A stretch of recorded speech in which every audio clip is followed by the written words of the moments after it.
And we're live. Hola, hola, hola. Hello, everyone.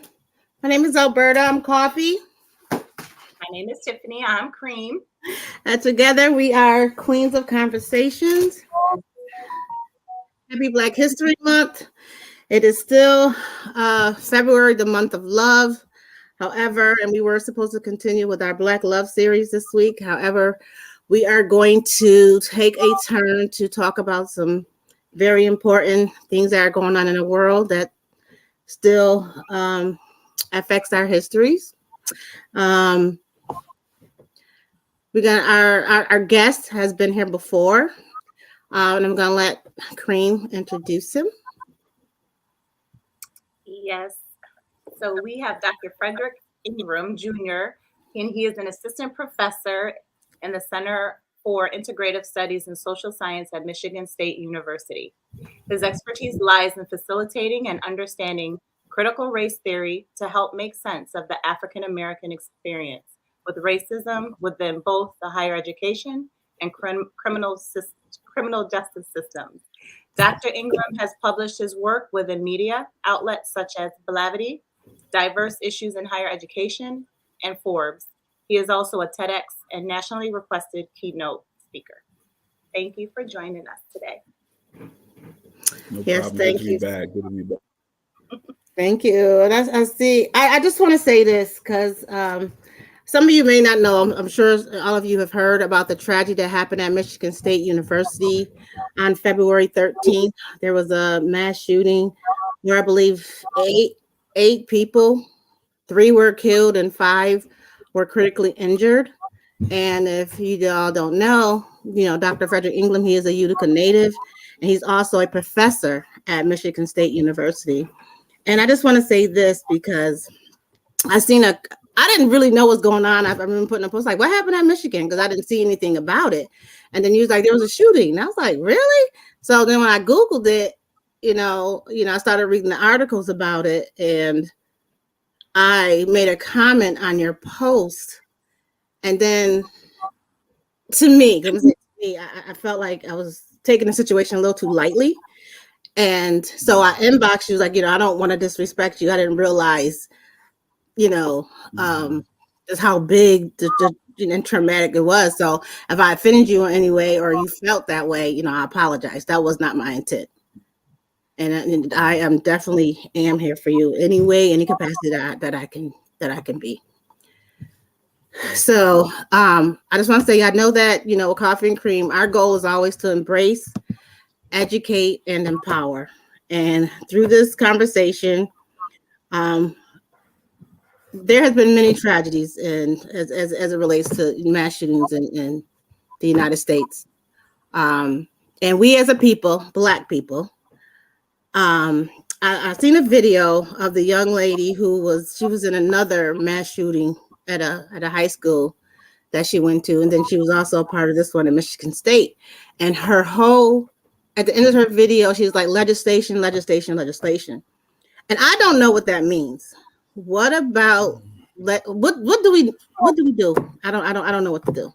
I don't know how I can help. What's funny, I was gonna say what's funny, but it's not really funny. What I was gonna say is what people don't realize is that that student that everyone's seeing, she was one of the survivors of Sandy Hook.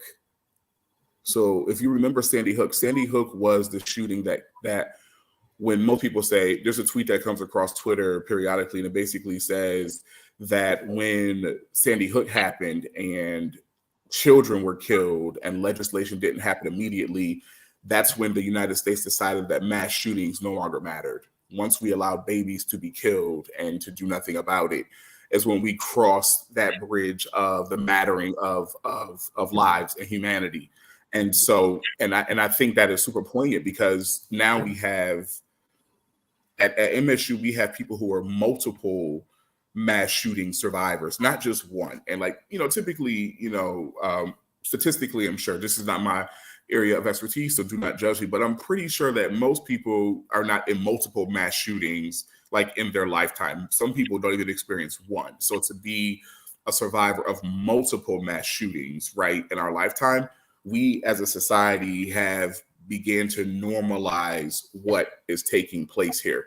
one of the students, or some of the students here are also were survivors of the Oxford High School shooting that just happened maybe a year and a half ago, and they're now freshmen here. So they were also survivors of multiple mass shootings. So where we are getting to a point now where this has become so normalized in society that it happens, we grieve if we grieve, and we move on to the next news cycle and the next incident, because we don't make these issues larger and louder that, as they should be, because we shouldn't just be, sweeping them under the rug and moving on. But to the point of that student, when she said we need to legislate, because that is how we'll be able to see systemic change. And even here in Lansing, because Lansing is the capital of Michigan, so there wasn't just a shooting at Michigan State, there was a shooting in the capital city of the state of Michigan. And the governor, Gretchen Whitmer, is an alumna of Michigan State University. And if people don't know, in November during the election cycle, the entire state of Michigan flipped blue. So that means that we have the Supreme Court, we have the House, we have the AG, we have the lieutenant governor, and we have the governor are all Dems, right? And so what does that mean? That means that they're able to legislate to be able to make systemic and lawful and political change. And so even in this past week, with all the grief that we have going on, 2 of the students were laid to rest yesterday.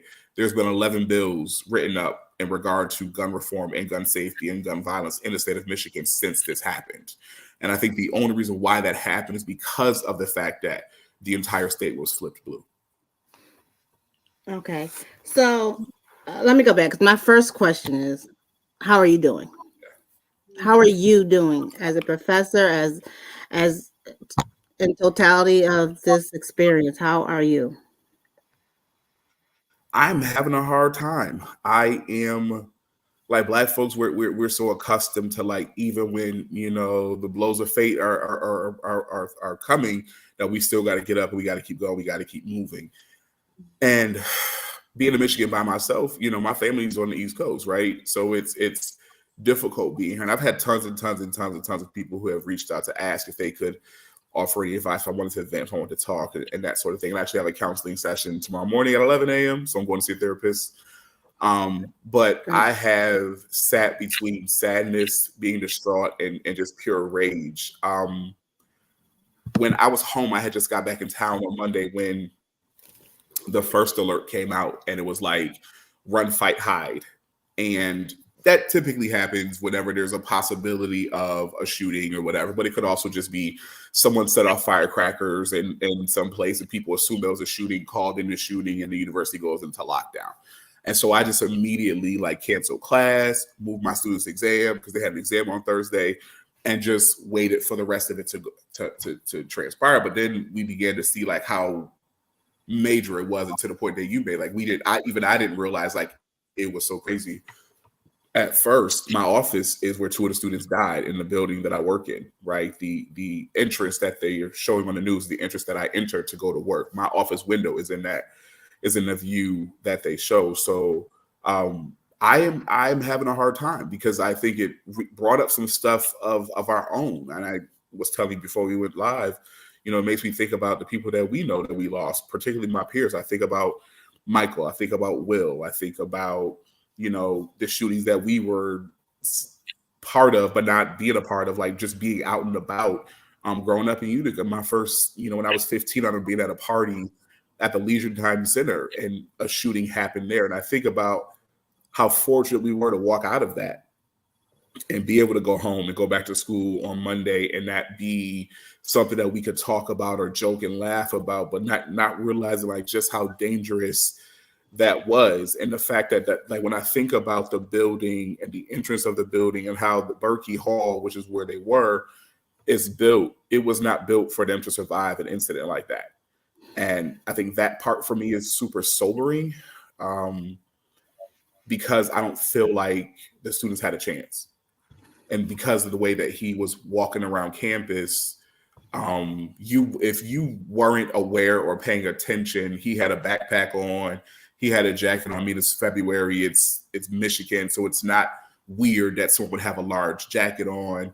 And, we're a large institution, so undergrads and grads mix in, who is or what. So it's easy. It was easier for him to be able to blend in and not catch anybody off guard that, you know, something here is going off. But the way the rooms are, the building is set up, like there was no way that they could effectively like run and hide if he came at them first. And Right. that's the part that I find to be truly heartbreaking. There are other parts of campus where you could, you know, effectively get away and like shield yourself or find something to fight with, but in the building that they were in, it's just nothing in there. And I think that part is really, really hard. Right. Okay. So let's go back, because I had a conversation with somebody, and I was saying, "Oh, the guy who did it, his name was Anthony McCrae." I was like, "He's crazy, right? Mm-hmm. Crazy, crazy, crazy." And the other person like, "No, he's a coward. He did this. He did that." I'm trying to want to phrase this question. So, is it more of a gun control issue, legislation, or mental health? You want to know what it is? It goes deeper than both of those things. You have patriarchy at play here, because you have a man who felt rejected by society, and because of his rejection by society, his first instinct was violence. Right, that's patriarchy, and people don't. So when y'all often hear me say people don't understand white supremacy enough for me, that's what I'm talking about. Because even in what he did, although he was Black, this is still white supremacy, right? Because who upholds the laws that makes the access to guns and ridiculous amounts of ammunition possible? It are the people who are the strongest upholders of the Second Amendment, the people who are the strongest upholders of these loose gun laws, who refuse to do something about it and actually create the reform. So before we could even touch whether or not he had a mental health issue, before we could even touch whether, you know, his mental status, we have to talk about the patriarchy that existed that made him feel that I'm not getting what I want from the world, or I'm not getting what I want from society, so I can decide to end the lives of other people and myself. We want to lump everything into mental health, and some things are absolutely related to mental health. And I don't say that he didn't have a diagnosed or undiagnosed mental thing. I don't know. But what we have to first focus on is the patriarchy that existed that made him certain enough that it was my decision. It's a very paternalistic thing as well, right? That it's my decision to decide that people's lives end today. And I think that part people don't understand. Even in a quote, I think this past week,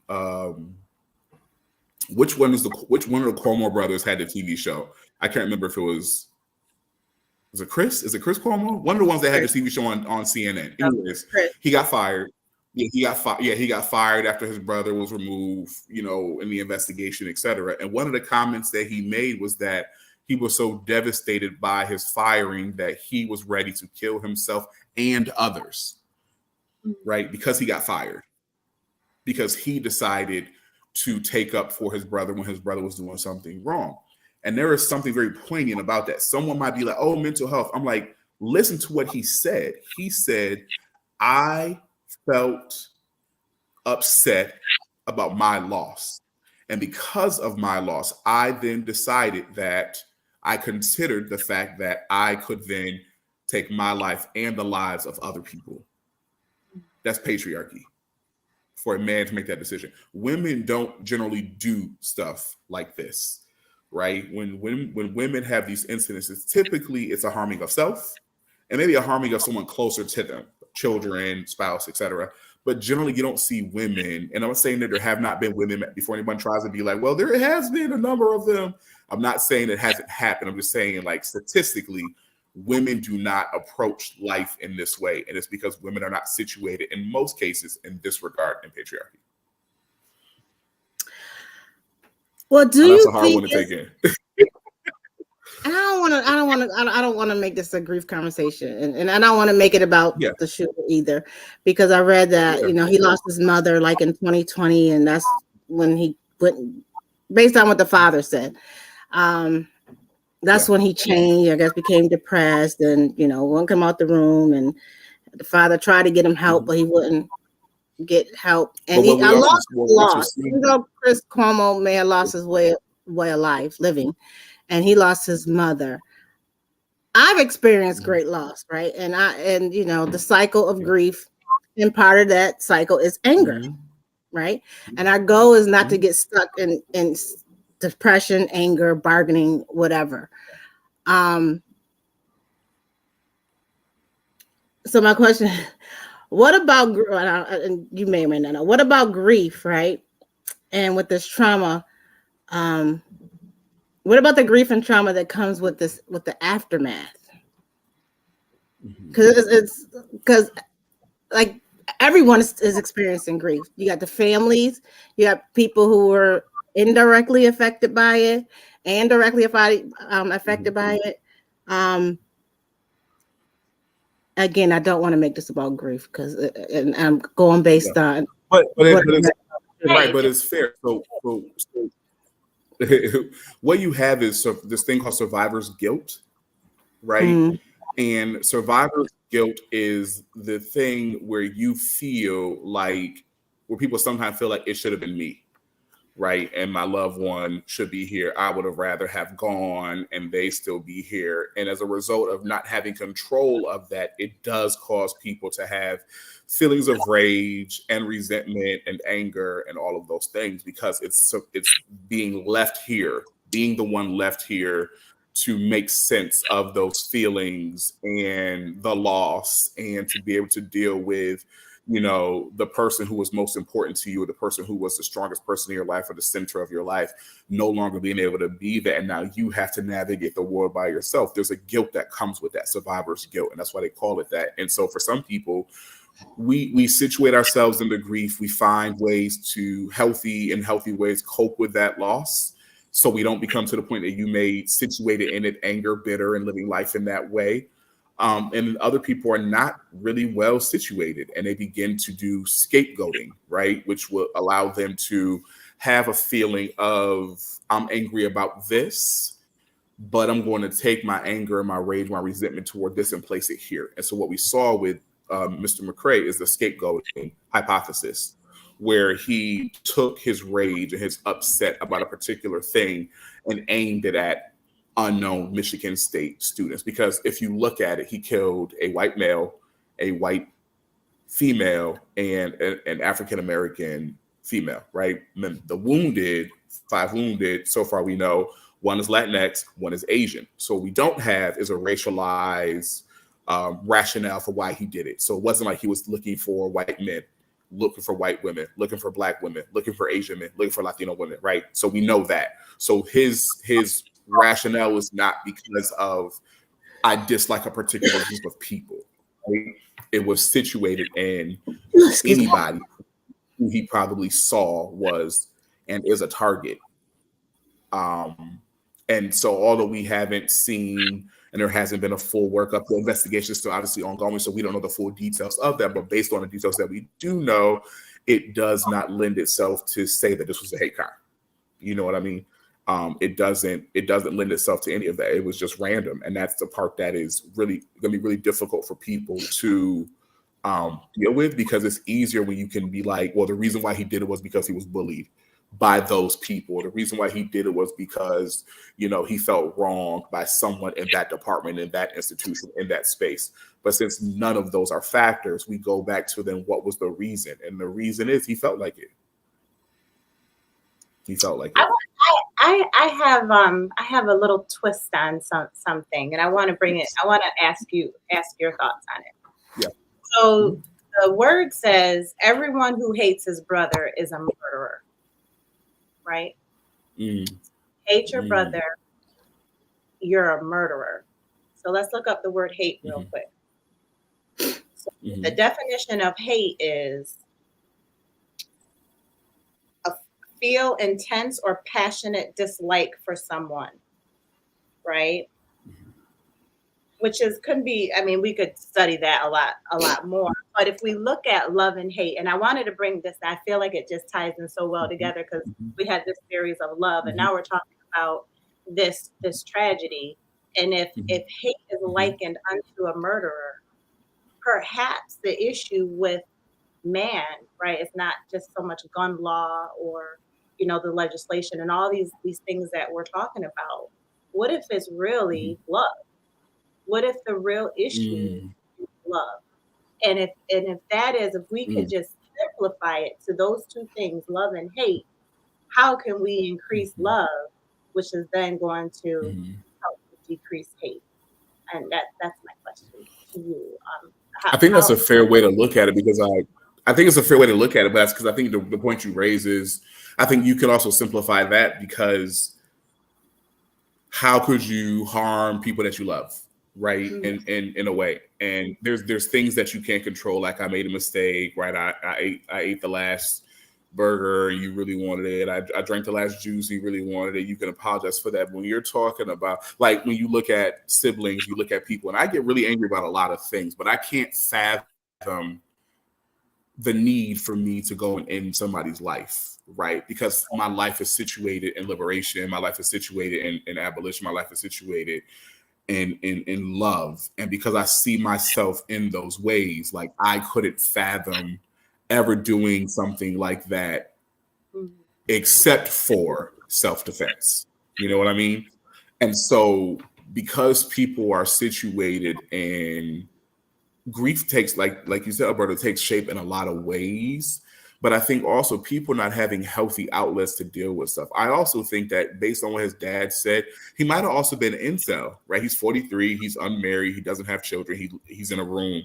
And I don't know if he's that he lived with his dad or not. I don't remember those details. I haven't looked them up either. But it's also involuntary celibacy that you're also seeing as part of the core responses for most of these men who are mass shooters, right? So there is a lack of love in their lives. To your point, Tiff, there's a lack of sexual intimacy in their life as well, and that rage that builds up. Because the thing with patriarchy that people don't understand is that patriarchy is the thing that tells men that I am deserving of insert things because I'm a man, right? I am deserving of a woman when I desire her. I'm deserving of my space in society because I'm born a man. I am deserving of all of these things because, and if you're a white male, you're deserving of all of these things because of your whiteness.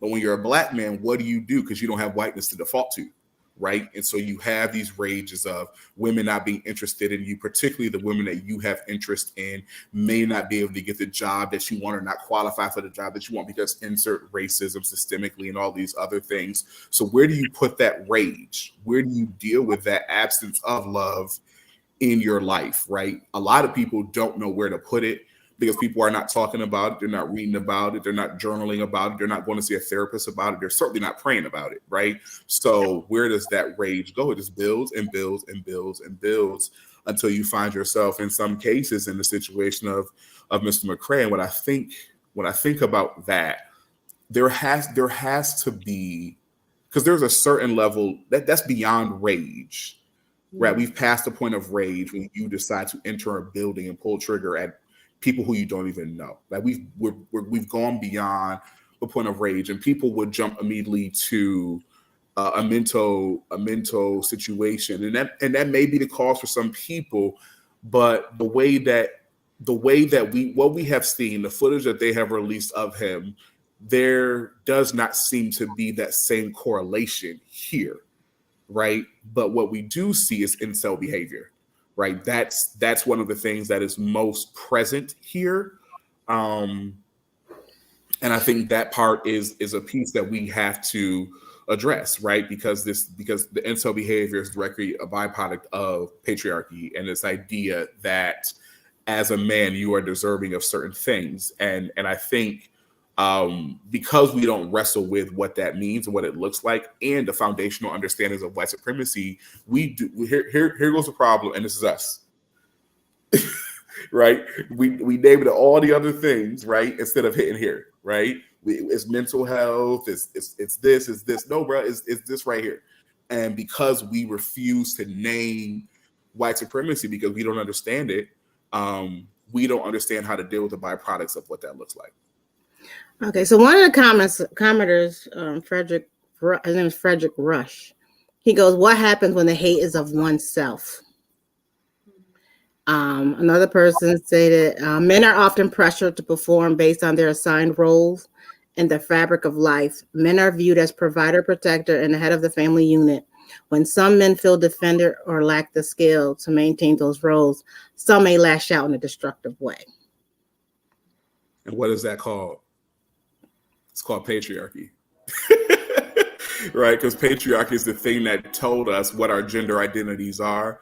And it's we were all socialized into how we perform as our persons, right? Like you were socialized to be a young lady. Let young ladies sit like this. Young ladies talk like this. Young ladies don't spit. Young ladies close their legs. Young ladies wear pantyhose. Young ladies do this. Young ladies, young ladies, young ladies. And then young men, it was like, young men don't cry. Young men don't play with dolls. Young men don't do this. Young men don't do that. And we are socialized in patriarchy. And so the thing that like women can't take out trash, women can't change their tires, women can't do this, women can't do that, men can't clean the house, men can't cook. All of that is patriarchy, and we were all socialized into it. And unless you yourself can name that and decide to either not care about it and not allow it to affect you, you participate in patriarchy. When you teach your son, right, that it's his job to take out the trash, but you teach your daughter that it's her job to help you cook and clean. Like you're teaching your kids that. I remember one of the things that my mom taught us growing up. My mother made my brother and I sit down, and she took my sisters down and she showed us how to braid. Right? She was like, because you may have daughters one day, and you're gonna need to know how to do this. And I know a lot of people's mothers would never do that. Their fathers would never stand for it. But the reality of it is that if I have a daughter, I can braid her hair. You know what I mean? And my brother can do the same thing. And so it's those little interruptions to this idea of what manhood and womanhood is and what they should look like that you have control over. There are parts of our gender identity and gender assignments that we don't have control over, but how you show up in the world as a result of patriarchy is a part of it. And although patriarchy is steeped in the male as the core component or the tenet of it, women are absolutely upholders of patriarchy as well, because it's usually mothers who are telling their sons not to cry. Right? Boy, man up. Boy, stop crying. Yada, yada, yada. It's dads too, but it's also mothers who teach that as well. So we all have a relationship with patriarchy and thus our relationship with white supremacy. Okay, so let's go back to this gun control issue. What part of legislation do we need to focus on? Locally. So what you would notice how we flipped the state of Michigan. One, our Gen Z voters got really pissed off at what was happening, the conversations, excuse me, about abortion rights, the conversations about what they could and could not learn. And we had extremists running who were also in this election. We had a woman who said that she didn't care what happened to women, that she did not agree with abortion, even if they were raped, even if it was incest, even if all of those things. She namely said she doesn't believe that women should have a right to abortions, period. And then we had another, a Black conservative woman who was, I can't remember what position she was running for, but she was like fully extreme on women not having a right to this, and it was chaotic. And what that did was it incited these new voters, 18-year-old, 19-year-olds voting for the first time, and they flipped the state as a result of it. If you look at the numbers at University of Michigan and Michigan State alone, Gen Z carried a great portion of that. And what that allowed us to do, because they voted locally, it allowed us to oust some of these GOP people from their seats, right, and allow for liberal and progressive Dems to be able to take those seats. So if we look at most of the states that we live in, most people focus on voting during presidential elections. And yes, your vote counts for that, right? But that's more so the Electoral College, and we can talk about that later. But what people don't generally vote in great and large numbers is local elections. The people that become your DAs, the people that become local judges, the people that actually sit in Utica and make decisions about what affects our lives, the funding that goes into the Utica City School District, the people that get to be superintendents. People don't go and vote in those places, and that's why you have an overwhelming number of white people who have white-centered perspectives and views making decisions about non-white people, right? And so you have to be, this idea of being apolitical and taking that stance, if that's how you want to be, fine, but you also can't complain about what's happening when you are choosing not to participate in the democratic process, right? And part of that means understanding locally what your role is. Excuse me, because a lot of us don't understand that. A lot of us believe that we only vote during the presidential elections and that's where the change happens, but not realizing that like locally is where you have the most power. It's the place where you can apply the most pressure, right? The school boards, all of those places are where we are seeing a lot of the harm happen, but we're seeing less and less and less and less and less Black representation. And the people who are in Utica are the same people that we've seen since we were kids in those positions. Where is the new blood? My little cousin was elected, right? But other than him, where is the new blood? Where are the millennials? Where are the Gen Zers who are able to take up the charge and push us forward in more progressive policies and more progressive views that's going to get us where we need to go? People need to understand locally what their role is before we can talk about, presidential elections, right? Like you gotta hit locally because that's the stuff that's going to affect your light bill. That's the stuff that's going to affect your roads. That's the stuff that's going to affect like your grocery bill and that kind of thing. Right. I want to, my questions are always like about feelings and power and basically like to help change the mindset. So we can't teach people to feel, right? We can't, feelings 101 is this, this, and this. But I do feel like, or let me ask you this question. Do you feel that people have grown numb to these things that are happening in our neighborhood, in our country, right? And if so, how can we encourage young people, older people, all of us, right? How can we encourage us to not be numb, right? To feel and embrace what's going on, but not get caught up in the pain and in fear, but really like make a difference in what and where we can. Like, how can we? I really feel like people have grown numb. Like, oh, it's another shooting. Oh, here, And I'm not saying I don't take that lightly. Please don't. But I do feel like a numbness because of so many tragedies that we face all the time. I think you're right. I think part of it where we are complicit is allowing the conversations not to take place. Like this is healing. This is helpful for people, for someone out there. And I think what we have to be okay with discussing the feelings. We have been taught, particularly because of the same word I keep going to, patriarchy, particularly for men, not to discuss our feelings, to hold those things up that nobody wants to hear, that there's no place for them to go, that there's no soft place for them to land. And one of the things that I said to people about what I'm feeling and the fact that I'm going to therapy, I said it's because I need a place for my feelings to rest. Right. And people are like, wow. I'm like, because if I carry them, it's going to do me harm. So I need a place to let them rest, right? And that place is therapy, right? That place is finding, and everybody looks for, I said this on Tavis's show earlier this week, but people look for their joy in other people. And your joy isn't someone else's responsibility. Right. Joy is personal. Joy is a personal journey. Black joy is self-love, right? But your peace is what you give to people. Right, your peace is what you allow people to disturb. Right, so you are in control of your joy. They are allowed to be a disruption to your peace if you allow them to. And so part of understanding that is also naming the fact that it is my responsibility to find a place to lay my feelings and to let my feelings rest. And that isn't always with your partner. And it doesn't mean your partner is incapable or that your partner loves you less, but they may not be equipped. Y'all are not therapists, right? Some of y'all ain't, right? And so you cannot have the expectation for your partner to be a therapist. And the fact that they don't have what you need for therapy, you're looking at them like they're not supporting you or they don't understand you. Baby, you need an outlet. You need to contact EAP at your own job and find some place and someone who is well equipped for you to lay those feelings down, because we all need to be talking about this. Because one thing about being in this work and doing liberatory work is that this work will kill you. This work will literally kill you if you don't find a place for it to rest.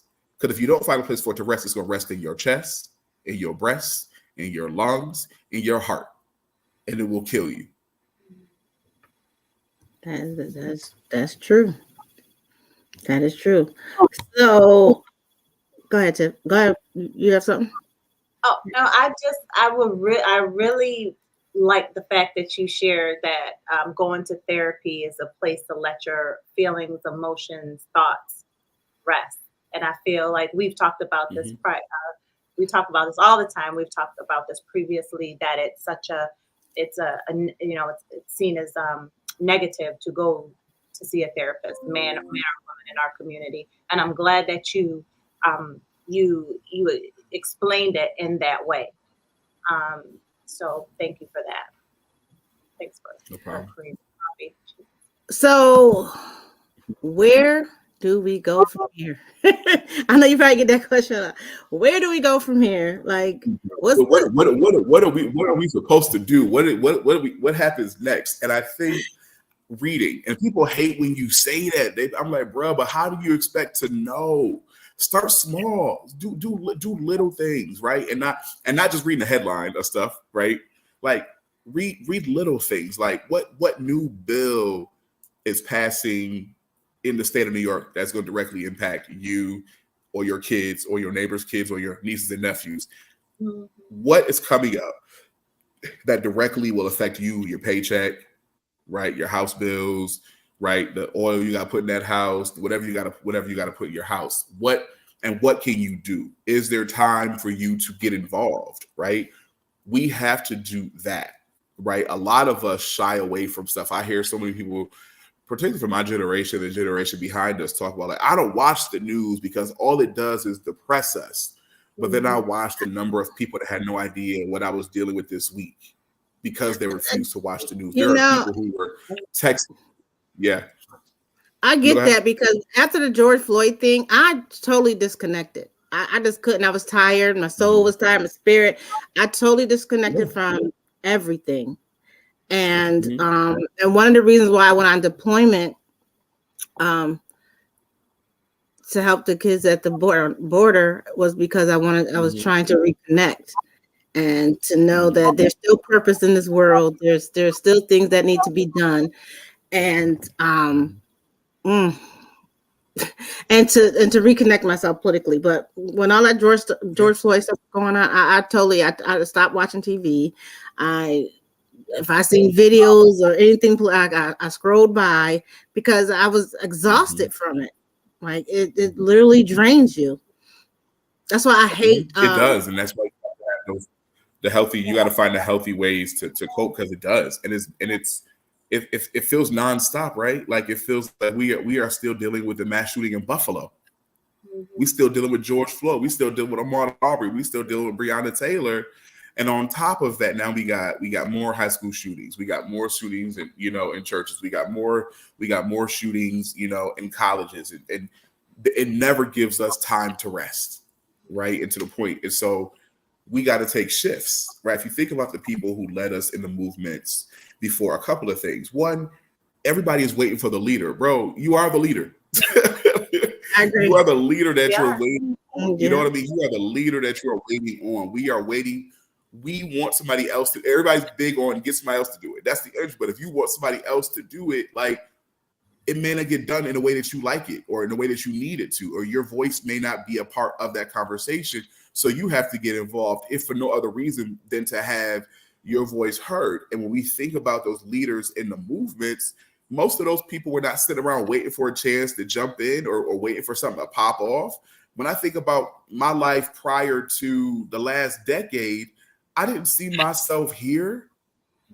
You know what I mean? But like I had to get off the bench, right?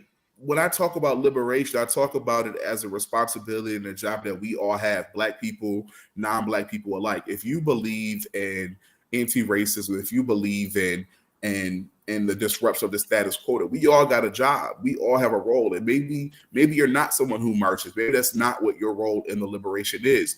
Maybe your role is to provide the education. Maybe your role is to be able to provide the repast after it's over with. Maybe you give the rides. Maybe you pour the milk on their face after they get pepper sprayed. Maybe you pray with them, right? Maybe you provide them the attire that they're going to wear. Maybe you provide the knowledge of make sure that when you step out there, you don't have anything that identifies your job, your organizational affiliation, or anything else that they could track you down with. Maybe that's your role, but we all have one. And while we're sitting here waiting for somebody else to pick up the mantle to do it, we are wasting our time waiting for somebody else to do it. I agree. I 110% agree. How do we prioritize it though? Like, we know it's mental health, Yeah. we know it's political, we there's so many different dynamics, right? How do we prioritize on where we begin? Part of it is understanding again what your part is. Like, I don't do mental health. Not saying I don't do mental health, meaning like that's not my area. That's Leishy's area, right? You talk about that in a certain aspect, right? So like that's go to her, right? When we're talking about how do we train people, how do we teach people how to recognize certain things, how do we teach people to recognize white supremacy and those things, you come to me, right? When I want to talk to people about how to participate in other acts of love and radical love, send them to you. You see what I'm saying? Like, everybody has a job, and the job of everything is not yours. And if you are trying to be everything all the time, you are going to be exhausted. You are going to be tired. You are going to be worn low. But you also, in the middle of all of that, still have to find time to rest. I don't play about my sleep. People be thinking I'm joking. I'm going to take a nap. I would take a nap at 9 p.m. They'd be like, but go to bed. I don't want to go to bed yet, but I'm going to go take a nap. Right. Right. Or like, what are you doing? I'm like, I'm going to lay down. Like, you always laying down. I'm like, yeah, but when I'm up, I'm productive. Leave me alone. You know what I mean? But like, being intentional about like my self-care and the things that I do that bring my feet close to the ground, that give me elements of touching grass, right? Like, those things are important for me. Like, I make sure that I touch in and tap in and see my friends and my family and my siblings and my frat brothers, right? I make sure I tap in and do that. I make sure I tap in and do the arts. I make sure that I tap in and do the things that bring me, joy. And I make sure that I center those things in the work that I do, because if not, you're going to be miserable, unhappy, and dead. So what can we do as a community, as Coffee and Cream, as everyone that's listening? How can we help you? Like, so in this situation, whether it's to promote, how can we help? So a couple of things. They can buy the book when it comes out. But more importantly, I think it's already written. Name? Oh yeah. I know you got a book. So it is. This is your website. No, I wrote it. Like, it's written. Yeah. Oh, okay. It's coming. It's book. Currently Okay. it's currently with the publishers, and so we're waiting for the next stage. But it'll be out this year. But more aside from me, like, get engaged in your community. Get out. Go and see about what you can do in your own hometown, right? Whether it is going to be of service to the community, whether it is going to be of service politically. Stop letting these white people run everything. There are too many black people at home to not have way more black people involved in these things. And it's not that you are not smart enough. You don't need a doctoral degree. You don't need a JD to go be politically active. Sometimes your high school diploma, your GED are sufficient enough because you've lived there, and your lived experience is important enough, right? Make sure that you get involved.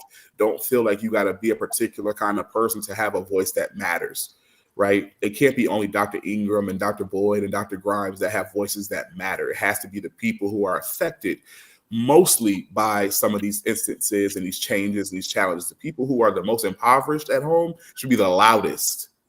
Those are the voices that need to be the center, because they are the ones who are the most affected. How can we support them in elevating their voices? That's how they can help. Right. You have anything, Cream? You have any more question? I agree. I took good notes. This has definitely been empowering to me. It really has, and I'm sure it has empowered our audience as well. There are a lot of comments. I couldn't get to you all, but there are a lot of comments. Some say they can't wait for the book to come out. And we sometimes have conversations like this. But even I try my best to be a part of my community. Well, I am part of my community, right? I'm in an organization that does public service, and but I do know that I can do more. I do know that I can be involved more, and I also try to assist with things in my hometown community. I want to talk about my hometown community. To me, is a little different. because again, my life experience is there, and you're right. You see the same people that's been in power, and you see little changes that affect your community. And again, it gets tiring. Like even with this next upcoming election, and I hate to say this because I don't want people to say, "Oh, I feel the same way." Same way. I'm exhausted. Like I am tired. I am like I'm just like okay. I'm tired of dealing with this foolishness, and it just seems sometimes it seems so big, and you get tired of fighting. You got to take it on at a micro level, right? And I think because we approach it from it's so big versus what are the small things that I can do? What are the small parts that I can participate in? I think even these conversations that you all been doing for like 3 years now, right, have been helpful for providing enlightenment and providing access for people to get further understanding. There are people who are home who probably haven't seen us since we were like 5-6 years old, who are like, oh, wow, right? Like they came from here, they're products of here.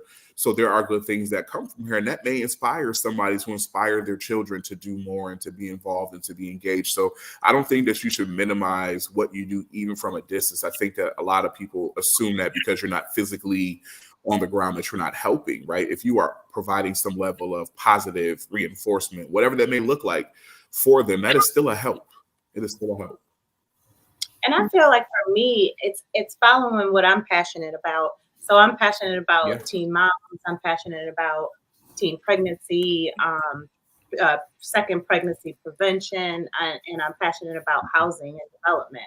And so I feel like that's the lane that I want to stay in. That's the lane. That's where I'm going to make the biggest impact because I'm passionate about it. Yep. I may do some things outside of my lane, but where I'm going to gain the most traction because it's going to be fueled with energy is in those things that I'm passionate about. And I feel like if everyone just embraces that, taps into what they're passionate about, that will all come together collectively to help make change in our community.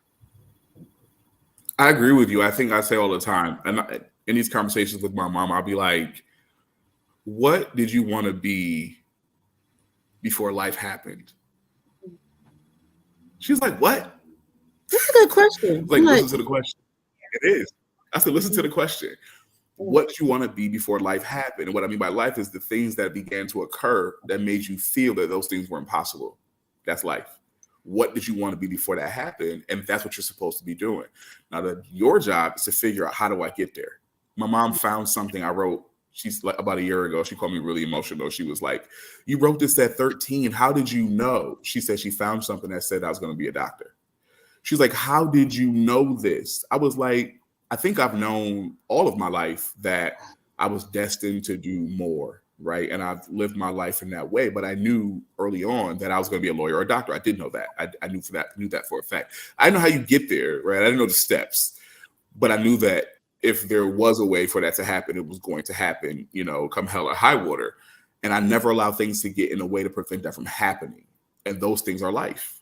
Most other people, when life happens, they give up because they get the wind knocked out of their sails and they don't know how to get it back, right? And so they start focusing on all of the losses. And like Tiff said, like, okay, you get pregnant the first time, right? But how do we prevent that from happening the second time? So you can still do the things that you want to do, the things that still make you feel fulfilled, the things that still make you feel like you have not lost your way. Like life is not over because you made a mistake, right? Life is not over because you got derailed or you got distracted, but life is over when you let it be over. This sure was a therapy session for me today. I'm like, you're right.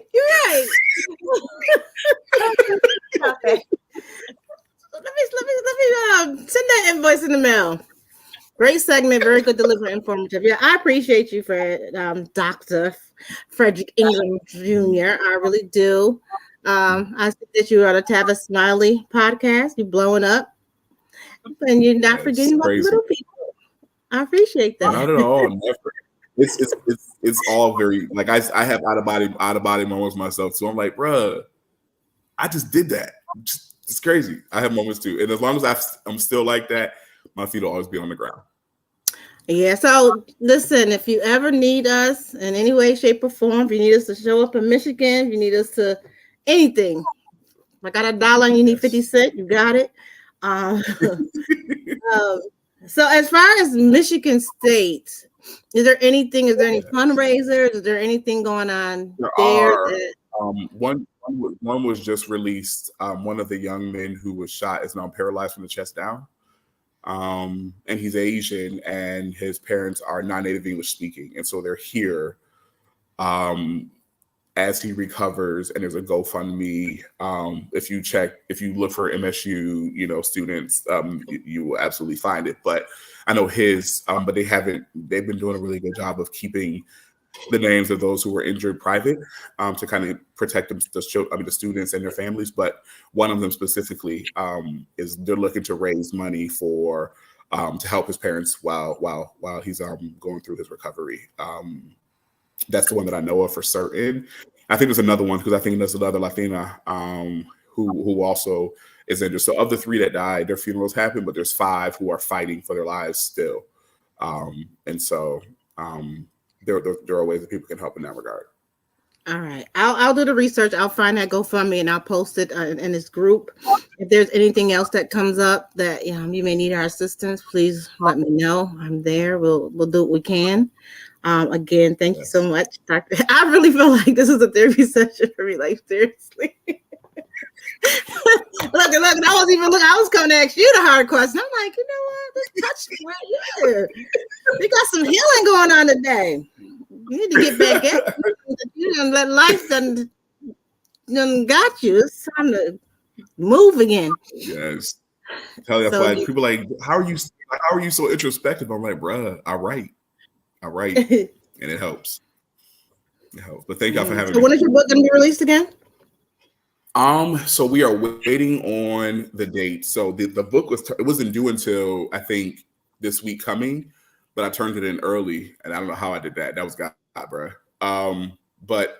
So now it goes through from this process. It goes through, I'll get page proofs, and then I think after that point, then we'll have a release date. So my guess is maybe late spring, early summer is my guess, but I'm not sure. But as soon as I know, I will absolutely make sure that Come back down. We'll promote it. We'll give we'll promote it. And is there somebody asks, can you pre-order it? Yeah. So once we have once I get that, I'll be able to post like the pre-order, like the discount codes and all the other stuff once we have that. But I'm also on tour. So actually I did my first date. Oh, you're on tour. I'm on tour. I came home a couple of weeks ago. I wanted to make sure that I did that. And I brought my Symphony and fraternity brother, Craig Beecham, who performed with Prince at the Super Bowl and performed at Obama's inauguration. He was with me in here in Michigan this Friday. Shy, the 90s group Shy, If I Ever Fall in Love. They're opening for me. They're opening for me on Friday. I'm here at East Lansing. The East Lansing Community Center is free. I'm not charging the people to come. Do you have a schedule?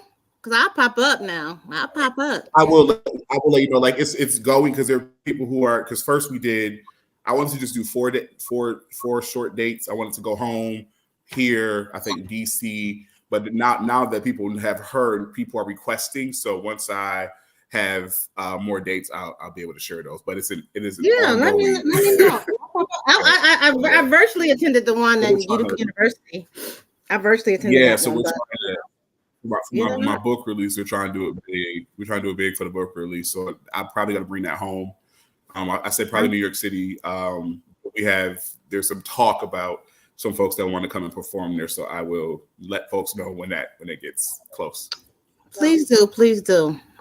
We have one comment I want to share. It says, "You're so dope, Dr. Engram. Thank you for sharing your perspective." Oh, I appreciate that. I really need that, man. I really need that right now. But thank you so much. I appreciate y'all. Well, again, go ahead. Well, again, ladies and gentlemen, thank you so much for supporting us. Coffee and Cream with our special guest, Dr. Frederick Engram Jr. Again, his website is posted. It's www.drfrederickengramjr.com. he's busy. He's booked and busy right now. So I'm sure you'll be able to purchase his book. You have a book already out though, right? I've co-authored or co-written in a few books, but this is my first solo authored book. But yeah, I've written in a few books. Yes. Again, he's a Utica native. All roads lead back to Utica. Indeed. And again, Dr. Frederick Engram, thank you so much again for giving us your time, your perspective on things. And again, you have really empowered me a lot today, a lot. And you'll see when I send some invitations out to you, you're gonna be like, I did that. I'm like, yes, all because of you. Thank you. I love it. I love it. If I could say one thing about my coffee really quick, it's about coffee, and I think you brought this out of her because you said to think about what you wanted to do or what you wanted to be before life happened. And I think I have coffees. I know what she wanted to be. What?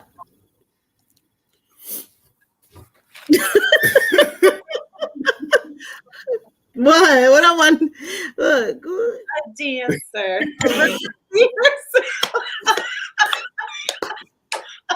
We go see Let me tell you something. That used to be. I'm talking about ballerina. I'm not talking about that kind of dance. Those days are gone, honey. The way my knee is set up. No, I don't pass that. I don't pass that part of my life. Now, what kind of dance are you talking about? Professional. There's always a post show. There's always something. Yeah. Those days, I could dance a little bit, but honey, I don't know who's gonna pay to see it. I would love to actually have a deeper. Every time we have a guest on the show, it just brings like more. Like you guys give us content. I would love to have a show where we talk about that, where we just allow people to just think outside of hurt, pain, and just like what. I would love for y'all to do this in person, like have an actual like live event at home. Cream. I think y'all. I think that would be. I think it will be really, really, really, really dope. For the community to do that and do it like you would do like any other show and just do it live. We did do one at home. Yeah, but I think I saw. I think that's that. Yeah. What'd you say, Cream? And that could be your thing, right? Yeah. Oops, say it again. I'm sorry, Dr. Engram. Now that could be your theme, right? Like conversation about that, right? Like what would you have been if life never got in the way? Like I think that'd be a dope conversation to have because I think even when I put it to my mom was like, "Boy, what?" But like most people are not introspective and self-reflective enough to be like, "Damn, can I go back to remember all the things I wanted to do before the world told me no?" Right? And how I allowed the world to be the deciding factor and how I spend my life and how I live my life and what I ultimately became. And I think we can definitely attribute parts of our experiences to the world and white supremacy and racism, but there are other elements of that where we gave up, right? Yeah. And we have to be honest about, our giving up. Yeah. That voice in the back of our head that said we couldn't or we shouldn't or, whatever negative thoughts or words. And we will be doing a live show in Utica sooner than you think. So stay tuned, everybody. We're coming. Y'all need to talk to Cream Nose. Cream. Again, thank you guys. We appreciate you for supporting us. Thank you for your comments, everyone. And again, his website is there. Once we hear about the pre-ordering and things of that nature, we'll post in that group. I'm going to post the fundraiser for the Michigan State student as well in the group. And again, we'll see you next week on Coffee and Cream. Take care, everyone. God bless.